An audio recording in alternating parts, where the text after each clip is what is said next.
الحمد لله نحمده ونستعينه ونستغفره ونعوذ بالله من شرور أنفسنا ومن سيئات أعمالنا من يهده الله فلا مضل له ومن يضلله فلا هادي له وأشهد أن لا إله إلا الله وأشهد أن محمدا عبده ورسوله أما بعد فإن خير الحديث كتاب الله وخير الهدي هدي محمد صلى الله عليه وسلم وشر الأمور محدثاتها وكل محدثة بدعة وكل بدعة ضلالة وكل ضلالة في النار. أعوذ بالله من الشيطان الرجيم. بسم الله الرحمن الرحيم. قال تعالى: ولكل أمة جعلنا منسكا. وقال تعالى في موضع آخر: فلما بلغ معه السعي قال يا بني إني أرى في المنام أني أذبحك فانظر ماذا ترى. قال يا أبت افعل ما تؤمر ستجدني إن شاء الله من الصابرين. محترم حضرات، میرے بھائیوں اور بزرگوں، اللہ رب العالمین کا لاکھ لاکھ شکر ہے کہ اللہ رب العالمین نے ہمیں اور آپ کو یہاں پر اکٹھا ہونے کا موقع دیا. ہم سب کو معلوم ہے کہ اسلام میں دو عیدیں ہیں، ان کے علاوہ کوئی تیسری عید نہیں. ان میں سے پہلی عید اسلام میں عید الفطر کے نام سے جانی جاتی ہے، جس کی ادائیگی ہم اور آپ نے اب سے 2 مہینہ سے کچھ زائد ادا کیا. اور آج یہ ہم مسلمانوں کی دوسری عید، جسے اسلامی تاریخ کے اندر عید الاضحیٰ کے نام سے جانا جاتا ہے یا عید قربہ کے نام سے جانا جاتا ہے. محترم حضرات، ہم اس کھلی ہوئی فضا کے اندر، گاؤں سے باہر آبادی کے اندر اکٹھا ہوئے ہیں، اور یہی اللہ کے رسول جناب محمد رسول اللہ صلی اللہ علیہ وسلم کی سنت ہے کہ آپ صلی اللہ علیہ وسلم عیدین کی نماز کے لیے کھلی ہوئی آبادی سے باہر جاتے تھے اور وہیں پر عیدین کی نماز ادا کرتے تھے. محترم حضرات، یہ عید قربہ حضرت ابراہیم علیہ السلام اور ان کے لخت جگر نے جو کام انجام دیا، اللہ رب العالمین نے اس کام کو قیامت تک باقی رکھا. اور قربانی کا سلسلہ جب تک قیامت آ نہیں جائے گی، یہ سلسلہ اسلام اور اسلام کے ماننے والے لوگ اس قربانی کو ادا کرتے رہیں گے.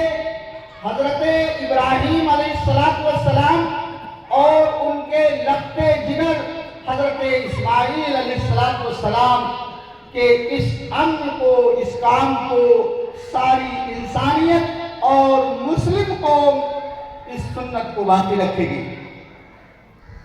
محترم حضرات، یہ عید قربہ کا تیوہار ہے، یہ عید ہے جس عید کو ہم اور آپ جمع منانے کے لیے جمع ہوئے ہیں۔ آپ سب کو معلوم ہے کہ ابراہیم علیہ السلام کی زندگی جہاں بہت ساری آزمائشوں اور ابتلاؤں سے بھرپور ہے، وہیں ابراہیم علیہ السلام نے جس چیز کو سب سے نمایاں طور پر ادا کیا ہے وہ توحید کی دعوت ہے۔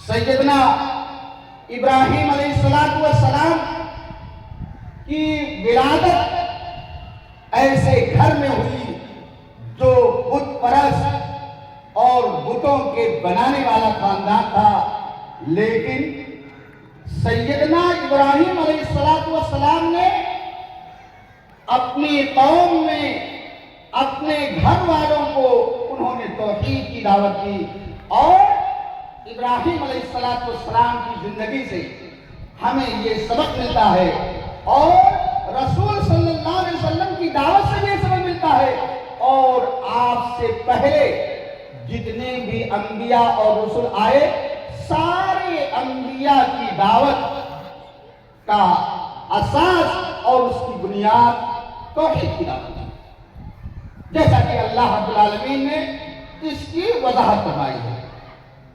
محترم بھائیوں، اللہ رب العالمین نے قرآن کریم کے اندر بہت ہی واضح لفظوں میں فرمایا کہ ہم نے ہر قوم کے لیے قربانی دے دیا ہے۔ یہ آیت کریمہ اس بات پر دلالت کرتی ہے کہ سیدنا نوح علیہ السلام بلکہ آدم علیہ السلام سے لے کر کے اور نبی آخر الزمان جناب محمد رسول اللہ صلی اللہ علیہ وسلم تک یہ قربانی کا دستور، قربانی کا نظام چلا آ رہا ہے، اور سب سے پہلے جو قربانی اس دنیا کے اندر پیش کی گئی وہ آدم علیہ السلام کے بیٹوں کی جانب سے قربانی پیش کی۔ حابیل اور قابیل نے اللہ رب العالمین کے انہوں نے قربانی پیش کی، ان دونوں بھائیوں میں سے ایک کی قربانی مقبول ہوئی اور دوسرے کی قربانی رد کر دی گئی۔ اس سے اندازہ ہوتا ہے کہ یہ قربانی کی تاریخ جو ہے اسلام میں انبیاء کے ہاں دیگر قوموں میں کوئی نئی چیز نہیں، اور ہمارا ایمان اور عقیدہ بھی ہے کہ یہ چیز قیامت تک باقی رہے گی، جیسا کہ اللہ کے رسول جناب محمد رسول اللہ صلی اللہ علیہ وسلم سے جب آپ کے صحابہ نے پوچھا تھا کہ اے اللہ کے رسول جناب محمد رسول اللہ صلی اللہ علیہ وسلم یہ قربانی کیا چیز ہے، تو آپ نے واضح لفظوں میں فرمایا تھا کہ یہ سنت ابیکم ابراہیم، یہ تمہارے باپ ابراہیم علیہ السلام کی سنت ہے۔ اس قربانی کو انبیاء نے کیا، ہمارے رسول جناب محمد رسول اللہ صلی اللہ علیہ وسلم نے کیا، اور ہم بھی جب تک اس دنیا کے اندر زندہ رہیں گے اور اللہ رب العالمین کی توفیق ہمارے ساتھ رہی تو ہم اور آپ دنیا کے سارے مسلمان اس قربانی کو انجام دیتے رہیں گے، اس پر ہمارا ایمان اور عقیدہ ہے۔ محترم حضرات، یہ قربانی ہمیں اور آپ کو اخلاص کی دعوت دیتی ہے کہ ہم اپنی عبادتیں جو بھی کریں، ہم اس دنیا میں رہ کر کے جو بھی نیک عمل کریں وہ خالص اللہ رب العالمین کی رضا اور اس کی خوشنودی کے لیے ہونا چاہیے، چاہے وہ نماز ہو، روزہ ہو، زکوٰۃ ہو، حج ہو یا جو بھی کام ہو، ہمارا اور آپ کا مقصد، ہماری اور آپ کی نیت یہ ہونی چاہیے کہ ہم اس کام کو جو انجام دے رہے ہیں یہ اللہ رب العالمین کی رضا اور خوشنودی کے لیے۔ اللہ رب العالمین نے قرآن کریم کے اندر ارشاد فرمایا، اللہ کے رسول صلی اللہ علیہ وسلم کو مخاطب کر کے اللہ رب العالمین نے حکم دیا اور کہا، اے نبی پاک، اے نبی صلی اللہ علیہ وسلم، آپ کہہ دیجئے، آپ کہہ دیجئے، قل ان صلاتی و نسکی و محیای و مماتی للہ رب العالمین۔ اللہ کے رسول کو کہا جا رہا ہے، آپ صلی اللہ علیہ وسلم کو حکم دیا جا رہا ہے کہ آپ کہہ دیجئے کہ میری نماز، میری قربانی، میرا مرنا، میرا جینا سب رب العالمین کے لیے ہے، کسی اور کے لیے نہیں ہے، کسی کو دکھانے کے لیے نہیں ہے۔ اگر ہم اس آیت کریمہ کی دقت پر غور کریں، اس کو بغور پڑھیں اور اس میں تدبر سے کام لے تو اللہ رب العالمین نے بہت اہم پیغام دیا ہے، بہت اہم چیز کی جانب ہماری اور آپ کی رہنمائی فرمائی ہے۔ وہ پیغام کیا ہے؟ اللہ رب العالمین نے اس آیت کریمہ کے اندر کیا فرمایا کہ اے نبی پاک، اے نبی صلی اللہ علیہ وسلم، آپ کہہ دیجئے کہ میری نماز، میری نماز اور میری قربانی، دو چیزیں، پہلے نماز پھر قربانی کا ذکر کیا۔ اس میں حکمت ہے، اس حکمت پر ہمیں اور آپ کو نظر رکھنی چاہیے، اور اس سے یہ ثابت ہوتا ہے کہ نماز کی اہمیت قربانی سے زیادہ ہے، اور اسلام کا ایک اہم رکن ہے جو مومن اور کافر ہونے میں تمیز کرنے والی چیز ہے۔ یہ اس آیت کریمہ سے ثابت ہو رہا ہے کہ آپ، ہم اور آپ جو قربانیاں پیش تو کرتے ہیں اور اس کے لیے ایک خطیر رقم، ایک بڑی رقم ہم اللہ کے راستے میں کہ اللہ کی رضا کے لیے خرچ کر ڈالتے ہیں، لیکن اس سے اہم نماز جیسی عبادت ہے، اس سے ہم اور آپ کوتاہی برتتے ہیں۔ بھائیوں، بزرگوں، یہ قربانی ثانوی درجے میں ہے، دوسرے درجے میں ہے، اور نماز کا درجہ قربانی سے کہیں زیادہ ہے، اور اس کی عدم ادائیگی کی وجہ سے ہم اور آپ دائرے اسلام سے بھی خارج ہو سکتے ہیں۔ ایک چیز، اور دوسری چیز یہ ہے، اللہ رب العالمین، اگر ہم اور آپ سورہ کوثر کی تلاوت کرتے ہیں، سورہ کوثر کو پڑھتے ہیں، تو اس کے اندر بھی اللہ رب العالمین نے کیا فرمایا؟ فَصَلِّ لِرَبِّكَ وَانْحَرْ، فَصَلِّ لِرَبِّكَ وَانْحَرْ، کہ رسول کو، اللہ کے رسول جناب محمد رسول اللہ صلی اللہ علیہ وسلم کو حکم دیا جا رہا ہے کہ آپ نماز پڑھیے پھر قربانی کریے۔ اس سے نماز کی اہمیت واضح ہو جاتی ہے، اور بڑے ہی افسوس کے ساتھ مجھے کہنا پڑتا ہے کہ اس عبادت سے متعلق ہم مسلمانوں میں بہت ہی تساہلی اور بہت ہی نرمی ہے۔ میرے بھائیوں، یہ دنیاوی زندگی جو ہمیں اور آپ کو ملی ہوئی ہے، اللہ رب العالمین نے واضح فرما دیا ہے کہ ہم نے انسانوں، جناتوں، تمہاری تخلیق صرف اپنی بات کے لیے کی ہے۔ اللہ کے رسول جناب محمد رسول اللہ صلی اللہ علیہ وسلم اور آپ کے صحابہ کے یہاں اور بعد کے ادوار میں، بعد کے دور میں نمازوں کا ترک کرنا نہیں پایا جاتا تھا جس طریقے سے آج ہم اور آپ نماز سے غافل ہیں۔ جوانوں، بچوں کو تو چھوڑ دیجیے، بہت سارے بزرگ ایسے ملیں گے جو ہفتہ واری نمازی ہیں۔ آپ نے ابھی سنا قرآن کی آیتوں کی تلاوت جو میں نے کی، ان آیتوں کے اندر اللہ رب العالمین نے قربانی سے پہلے نماز کا حکم دیا ہے۔ اس لیے ہمیں ضرورت ہے کہ ہم جہاں قربانی پیش کر رہے ہیں، اس کے لیے بڑی سی بڑی رقم خرچ کر رہے ہیں، اس سے پہلے ہمیں اور آپ کو نماز کا پابند بننا ہوگا، نماز کو پڑھنا ہوگا۔ اسی طریقے سے یہ عید قربان یا عید الاضحیٰ ہمیں اور آپ کو ابراہیم علیہ السلام اور ان کے بیٹے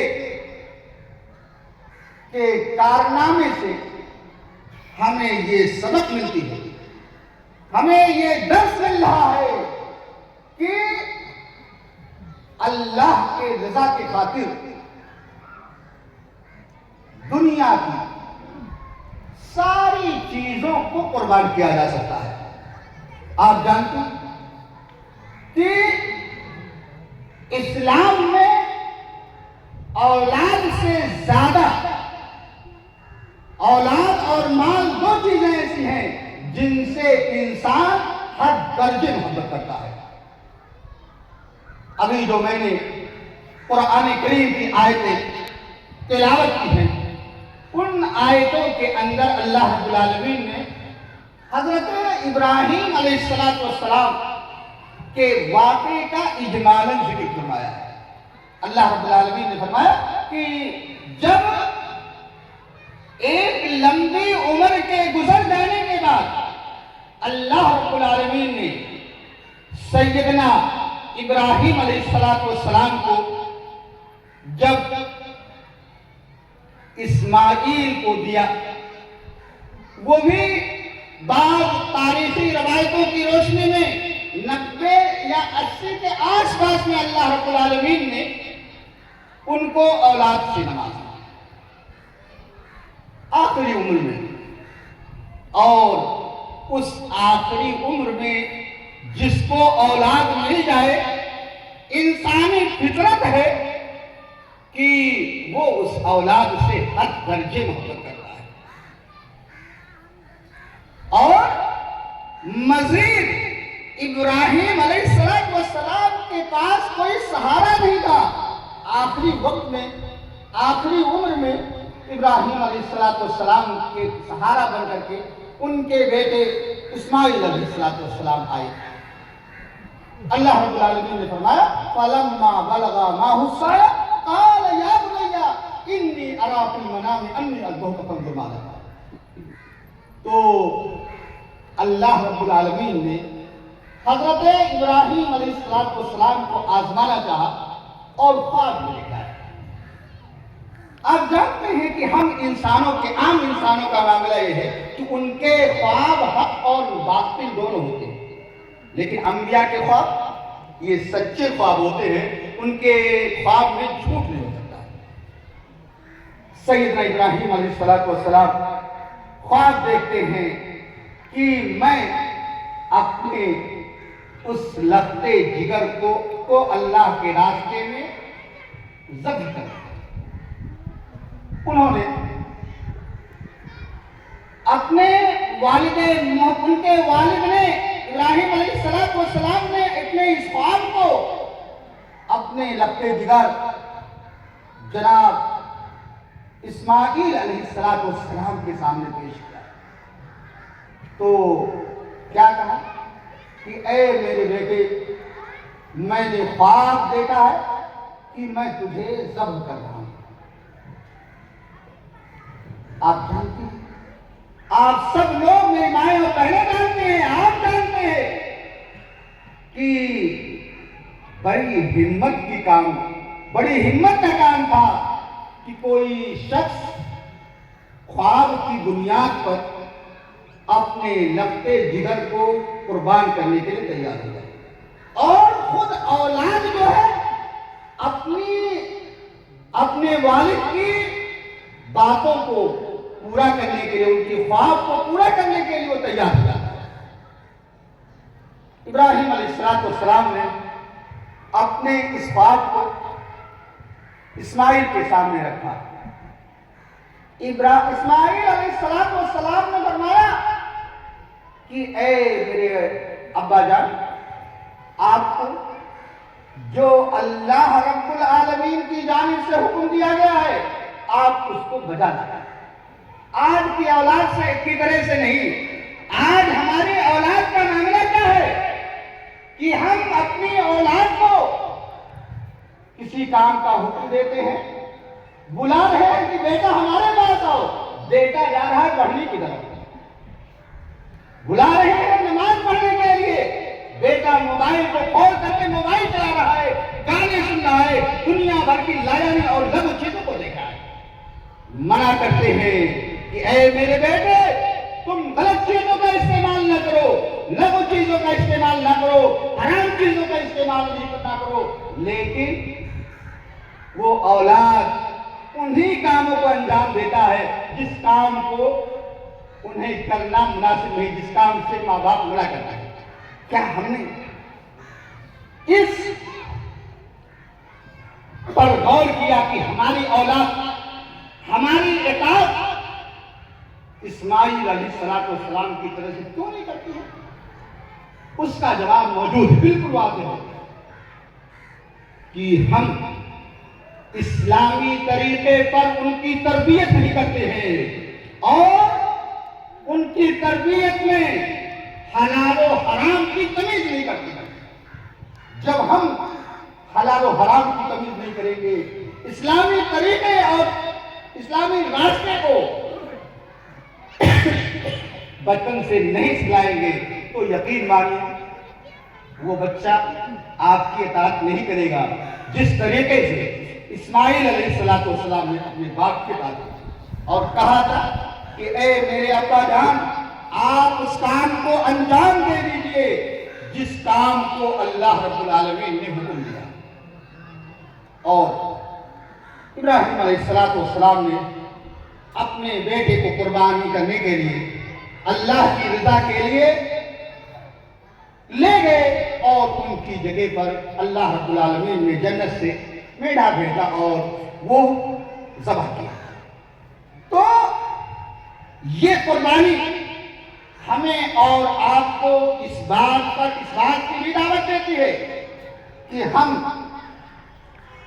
اپنی ضرورت کو دوسروں کی ضرورت پر فوقیت نہ دے بلکہ اپنے اوپر دوسروں کو ترجیح دے، جیسا کہ اللہ رب العالمین نے فرمایا وَيُؤْثِرُونَ عَلَىٰ أَنفُسِهِمْ وَلَوْ كَانَ بِهِمْ خَصَاصَةٌ، کہ وہ اپنے فائدے کے لیے دوسروں کا نقصان نہیں پہنچاتے ہیں، دوسروں کا ڈھکانا نہیں دیتے ہیں۔ محترم مسلمانوں، ہم مسلمانوں کے اندر ایثار اور قربانی کا جذبہ دن بدن کم ہوتا جا رہا ہے۔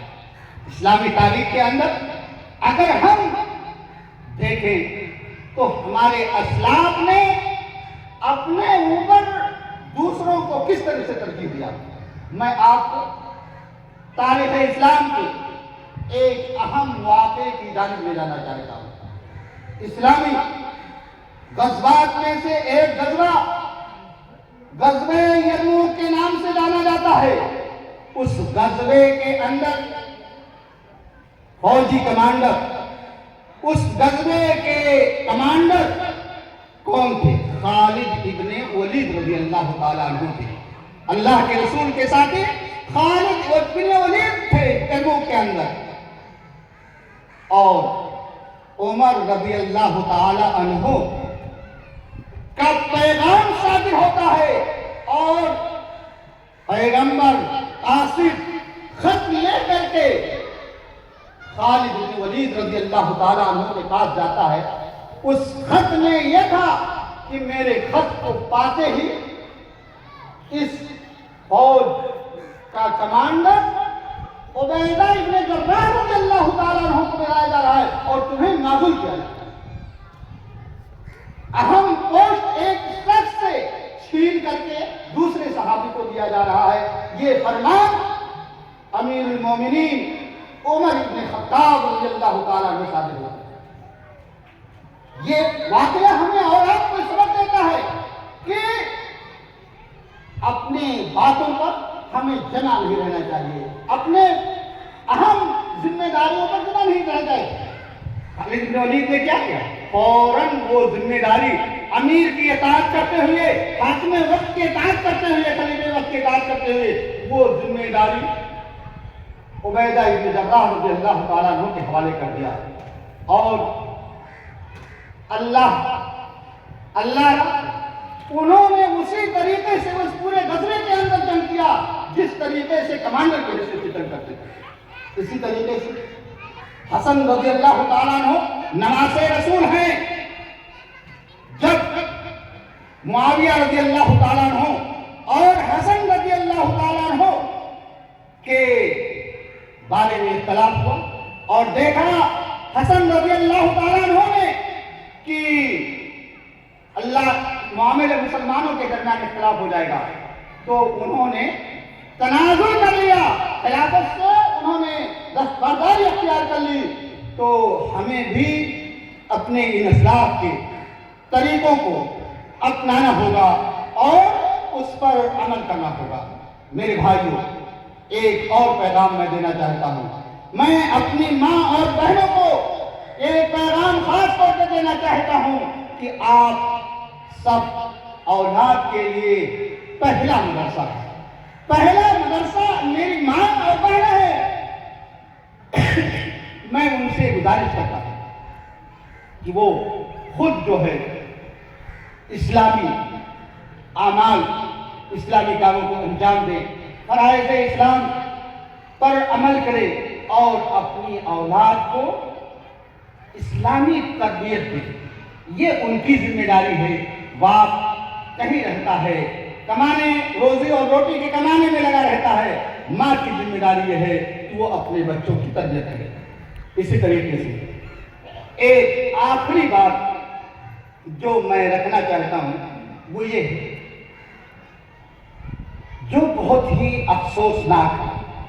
اس نقطے کی جانب میں اشارہ کرنا چاہتا ہوں کہ ساری دنیا بلکہ مسلمانوں کے علاوہ جتنی بھی قومیں ہیں سب لوگوں کی یہ پلاننگ اور سازش ہے، ان کا منصوبہ ہے کہ مسلمان دیندار رہیں، مسلمانوں کے اندر دینی تعلیم نہ رہ جائے اور اس کے لیے ایڑی سے چوٹی لگا دیں. آپ دیکھ لیں پورے ساحہ کے اندر، پورے معاشرے کے اندر، اپنے ملک کے اندر آپ دیکھیں کہ اسلامی تعلیم اور اسلامی تربیت، اسلامی مدرسوں کے اندر دینی تعلیم کو مفقود کیا جا رہا ہے. ایسے مناہج، ایسے نصاب تیار کیے جا رہے ہیں جس سے مسلمانوں کے بچوں کے اندر اسلام کی محبت نہ رہ جائے. یقین مانیے میرے بھائیوں، یہ مدرسے، یہ دینی ادارے بہت ہی اہمیت کا حامل رہتے ہیں. ان کی بہت بڑی اہمیت ہے. ان دینی مدرسوں کو آباد کرنے کی ضرورت ہے. دور نہ جائیے، آپ اپنے علاقے کے مدرسوں کا جائزہ لے لیں. اس وقت مدرسوں کی تعلیم کا کیا ہے، دینی مدرسوں کا کیا حال ہے. دینی مدرسے جو قائم ہو رہے ہیں، کیا اس میں حقیقت میں اسلام اور اسلامی تعلیمات کو پڑھایا جاتا ہے؟ یقین مانیے اگر ہم دیکھیں، دور نہ جائیں، ہم اس گاؤں کی بات دیکھیں کہ ہم اور آپ سنتے تھے کہ سبرام پور کا مدرسہ جو ہے دینی تعلیم میں سب سے اچھا، بڑے فخر کے ساتھ پورا گاؤں بیان کرتا تھا. اور اللہ کا شکر رہا ہے کہ وہ تعلیم بہت ہی اچھی تعلیم ہوئی. اور بچہ جس کی زندہ مثال ہمارے یہ چند علماء ہے موجود ہیں. آخرکار ہم نے جن علماء نے جو موجود ہیں ہمارے ساتھ، ان کی تعلیم کہاں ہوئی؟ اسی مدرسے میں تو ہوئی ہے. اور یہ آپ اپنے ذہن سے نکال دیں کہ دینی تعلیم حاصل کر کے ہمارا بیٹا اور ہمارا بچہ وہ سماج میں نہیں رہ سکتا ہے. اگر آپ دیکھیں، میں بڑے فخر کے ساتھ کہہ رہا ہوں، ایسی بات کو بقیہ بیان نہیں کرنا چاہیے. جس طریقے سے ان علماء کے کرتے اور پائجامے سفید ہوتے ہیں، اس طریقے سے بڑا سے بڑا ڈاکٹر ہو، بڑا سے بڑا انجینئر ہو، لیکن اس طریقے سے اس کے پاس کپڑے صاف صفائی نظر آئے. یہ اللہ رب العالمین کی جانب سے مہربانی ہے، اس لیے دینی تعلیم کے حاصل کرنے کا نتیجہ ہے۔ اس لیے میرے بھائیوں، میں آپ سب لوگوں سے گزارش کرتا ہوں، خواہ وہ بزرگ ہوں، وہ نوجوان ہوں، میں سب لوگوں سے گزارش کرتا ہوں کہ دینی تعلیم کو اپنے بچوں کو دلائیں۔ میں عصری تعلیم سے منع نہیں کرتا ہوں، عصری تعلیم کے لیے میں یہ نہیں کہتا ہوں کہ آپ اپنا تعلیم دیں، لیکن آپ اسے پہلے دین سکھائیں۔ اپنا دین جب سمجھ لے گا تو وہ دشمنوں کے پھندے میں نہیں آئے گا، دشمن اسے راہ حق سے بھٹکا نہیں سکیں گے۔ آپ دیکھ لیں میرے بھائیوں، دینی تعلیم میں کوتاہی کی وجہ سے آج آپ کا بچہ سگریٹ نوشی کر رہا ہے، گاجے اور افیم کا استعمال کر رہا ہے، حرام چیزوں کا استعمال کر رہا ہے۔ اگر وہ جانتا کہ اللہ اور اس کے رسول نے ایسی چیزوں سے منع فرمایا ہے تو یقین مانیے ایک مرتبہ وہ حرام چیزوں کو استعمال کرنے سے قبل سوچتا کہ میں مسلمان ہوں اور مجھے یہ کام نہیں کرنا چاہیے۔ اس لیے آپ سب لوگوں سے میں کہتا ہوں کہ جو ہمارے مدرسے میں دینی تعلیم کی اس کو مقبول کرنے کی ضرورت ہے۔ بورڈنگ کو ثانوی درجہ ہے، دینی تعلیم کو پہلے مقبول کریں تاکہ بچہ ہمارا اسلامی تربیت میں ڈھل سکے۔ الہ العالمین سے ہماری دعا ہے کہ الہ العالمین تو ہم تمام مسلمانوں کو کتاب و سنت کے مطابق زندگی گزارنے کی توفیق عطا فرما۔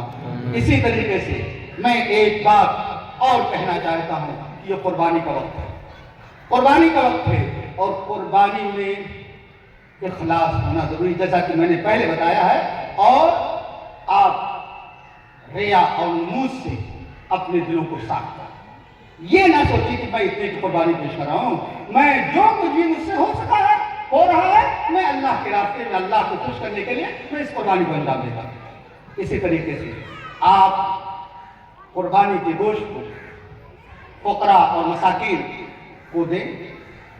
یہ آپ کی ہم سب کی ذمہ داری ہے کہ گاؤں کے اندر جو اپنے بھائیوں میں قربانی نہیں ہے اس کا گوشت وہاں تک پہنچانے کی کوشش کریں۔ اسی طریقے سے آپ ایسے لوگوں کو قربانی کا گوشت نہ دیں جن کے بارے میں آپ کو یقین ہو کہ شرابی کرا دیا اور اس قربانی کو گوشت کو لے جا کر کے وہ شراب میں استعمال کرے گا، تو ایسی چیزوں سے ہم اور آپ پرہیز کریں۔